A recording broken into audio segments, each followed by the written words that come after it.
Je voulais intervenir justement dans le contexte de polémique sur des questions, faut-il débattre sur des questions d'idéologie ou autre. Je pense que c'est indispensable de clarifier des concepts. À mon avis, tout le monde est d'accord de dire que le peuple algérien est sorti pour la démocratie et non pas pour un autre système de gouvernance. Ça, ce sont des évidences. Il n'y a personne qui peut remettre en cause et détourner le cours de l'histoire et le sens que le peuple algérien a donné à cette révolution. La démocratie ne peut pas se limiter à l'acte de vote. Le vote, ce n'est que pour départager qui va prendre le pouvoir, qui aurait la légitimité pour gouverner. La démocratie, c'est un ensemble de principes. Alors ces principes-là doivent être tranchés, doivent être débattus et bien clarifiés. Et c'est le moment de les clarifier justement.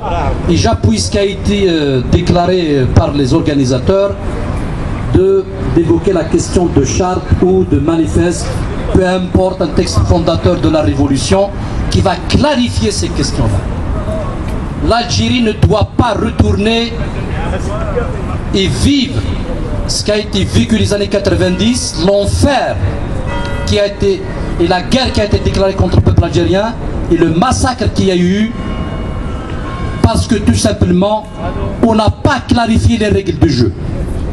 C'est parce que c'était une pseudo-ouverture démocratique, et le pouvoir algérien, avec le contrôle bien sûr de l'armée, parce que c'est un pouvoir militaire, il a manipulé, il a laissé le jeu, il est considéré comme étant un jeu de gamin, et après il a fermé le jeu, parce qu'ils ont pensé peut-être que les islamistes ne vont pas prendre le pouvoir, ne vont pas arriver au pouvoir, et selon les déclarations même de leurs responsables. En quelque sorte, ils ont pensé que les islamistes ne vont pas arriver au pouvoir, ils vont juste les utiliser comme étant une menace, comme paravent, comme, je pourrais dire, comme barrière, pour éviter justement l'émergence, l'alternative des démocrates. Et ce jeu-là est encore en jeu aujourd'hui. Alors le véritable enjeu de la révolution, c'est ça, c'est de clarifier, c'est de rédiger une charte de valeurs démocratiques qui va arbitrer, que ce soit les acteurs du mouvement révolutionnaire ou pour instaurer le prochain État algérien démocratique et social. Parce qu'on ne doit pas oublier aussi que le peuple algérien rejette aussi la politique néolibérale. Donc on ne peut pas dissocier ce qui est politique et ce qui est social.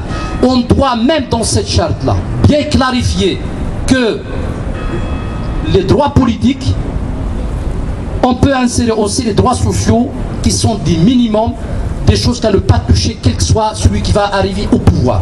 Donc je pense qu'on peut y aller vers élargir, on peut dire, le champ et la convergence de tout ce qui défend la démocratie.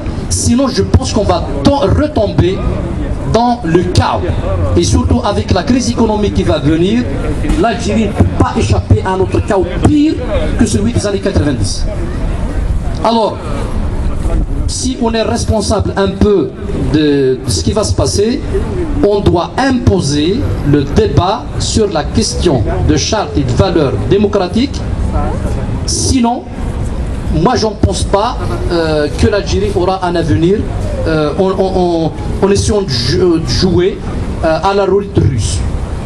Personne n'a le droit d'hypothéquer et de jouer sur la nature de l'État et de donner, on peut dire, la possibilité à des aventuriers de prendre le pouvoir et d'instaurer un État pire que celui que nous avons aujourd'hui, un régime théocratique ou une autre forme de fascisme, de totalitarisme, et le peuple algérien ne veut plus de ça.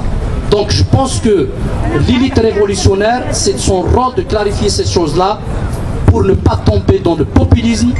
Et parce qu'il y a certains qui ne veulent pas clarifier ce genre de questions, ils jouent le populisme.